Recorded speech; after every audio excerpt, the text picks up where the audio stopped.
এবার নজর রাখবো বাংলার দিকে। বিধানসভা নির্বাচনের নমিনেশন জমা দেওয়ার দিন ঘিরে বীরভূম জেলা জুড়ে তীব্র রাজনৈতিক উত্তেজনা। সিউড়ি, বোলপুর ও রামপুরহাটে সকাল থেকে বিভিন্ন রাজনৈতিক দলের কর্মী সমর্থকদের ভিড় লক্ষ্য করা যাচ্ছে।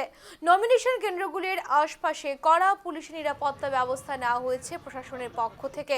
বিশেষ করে বোলপুরে নমিনেশন ঘিরে একেবারে উৎসবের আমেজ তৈরি হয়েছে।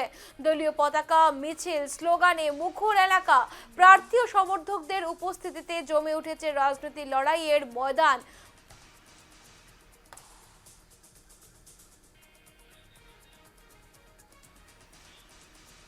আমাদের সঙ্গে সরাসরি রয়েছে শুভদেব, জানতে চাইবো বিধানসভা নির্বাচনের নমিনেশন জমা দেওয়ার আজ ঘিরে দেখা যাচ্ছে বীরভূম জেলা জুড়ে তীব্র রাজনৈতিক উত্তেজনা। কি ছবি, কোথায় আছো তুমি এখন?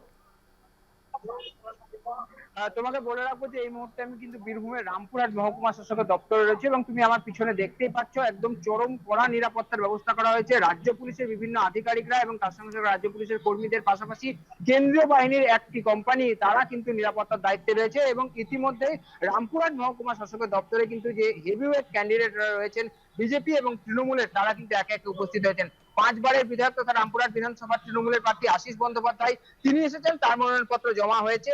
অন্যদিকে একদমই বলা যেতে পারে এখানকার যিনি বিজেপির প্রার্থী অর্থাৎ রামপুরহাট বিধানসভা ধ্রুব সাহা তিনি এসে নমিনেশন কেন্দ্রে পৌঁছেছেন এবং হাসন বিধানসভা কেন্দ্রের তৃণমূলের প্রার্থী বীরভূম জেলা পরিষদের সভাধিপতি কাজল শেখ তিনিও এসেছেন এবং তাদের এই তিনজন হেভিওয়েটের যে প্রচার এবং তার সঙ্গে সঙ্গে মনোনয়ন পত্রকে দেওয়াকে কেন্দ্র করে যে মিছিল তারা কিন্তু এই রামপুরহাট মহকুমা শাসকের দপ্তরের প্রায় 100 মিটার দূরে আটকে দেওয়া হয় এবং তারা এই মুহূর্তে মনোনয়নপত্র জমা করছেন। অন্যদিকে একই ছবি দেখা যাচ্ছে সিউড়িতে, সেখানেও যে বিধানসভাগুলি রয়েছে সেখানকার যে সমস্ত বিজেপির এবং তৃণমূলের হেভিওয়েট ক্যান্ডিডেটরা রয়েছেন তারা কিন্তু ইতিমধ্যেই মনোনয়নপত্র জমা করতে পৌঁছেছেন।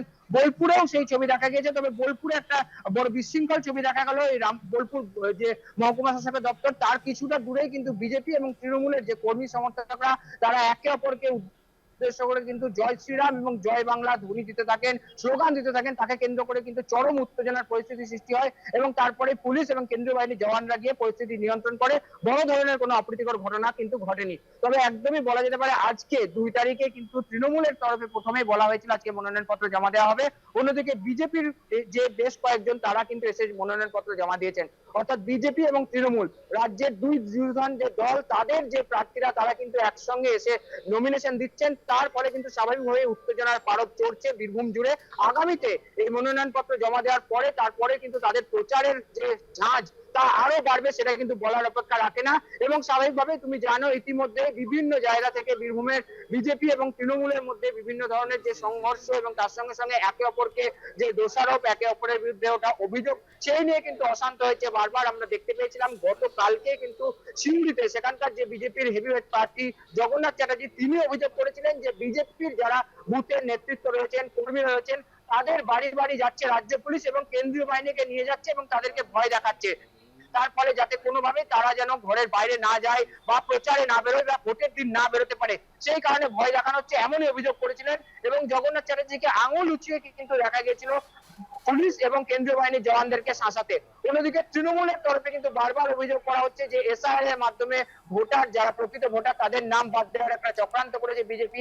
সেই কারণে কিন্তু অত্যন্ত একটা রাজনৈতিক কঠিন পরিস্থিতির মধ্যে চলছে রাজ্যে। সেই জায়গায় দাঁড়িয়ে বীরভূম অবশ্যই বারবার উত্তপ্ত হয়ে উঠছে এবং আজকে নমিনেশন দেওয়ার পর সেই ঝাঁজ আরো বাড়বে এবং উত্তেজনাও বাড়বে, সেটা কিন্তু বলার অপেক্ষা রাখে না। ইতিমধ্যে বীরভূম জুড়ে কিন্তু প্রচুর পরিমাণে কেন্দ্রীয় বাহিনীর জওয়ানরা মোতায়েন হয়েছে, তারা কিন্তু এরিয়া ডমিনেশন করছেন। কিন্তু সেই জায়গা থেকে দাঁড়িয়ে রামনবমীর দিন একটি ছবি ভাইরাল হয়েছিল, দেখা গেছিল কেন্দ্রীয় বাহিনীর জওয়ানরা যে সিউড়ির তৃণমূলের দলীয় কার্যালয় সেখানে ক্যারাম খেলছেন, সেখানে বিশ্রাম নিচ্ছেন। সেই ঘটনায় কিন্তু স্বাভাবিকভাবে কেন্দ্রীয় বাহিনীর যে নিরপেক্ষতা সেটা নিয়ে প্রশ্ন উঠেছিল। অন্যদিকে বিজেপি বারবার কিন্তু শাসক দল তৃণমূলের আশ্রিত বেশ কয়েকজন দুষ্কৃতী তাদেরকে মদত করে পুলিশের একাংশ সেই অভিযোগও করে থাকে। সেই জায়গায় দাঁড়িয়ে কিন্তু আগামীতে বীরভূমে নির্বাচন অত্যন্ত কঠিন হতে চলেছে, সেটা কিন্তু বলার অপেক্ষা রাখে না। একেবারে অর্থাৎ তুমি তা বলতে চাইছো যে বীরভূমে আর জেলা জুড়ে তীব্র রাজনৈতিক উত্তেজনা রয়েছে এবং তাতে দেখা যাচ্ছে সিউড়ি, বোলপুর এবং রামপুরহাটে কিন্তু সকাল থেকে বিভিন্ন রাজনৈতিক দলের কর্মী সমর্থকদের ভিড় লক্ষ্য করা যাচ্ছে। আপাতত ধন্যবাদ তোমাকে শুভদেব।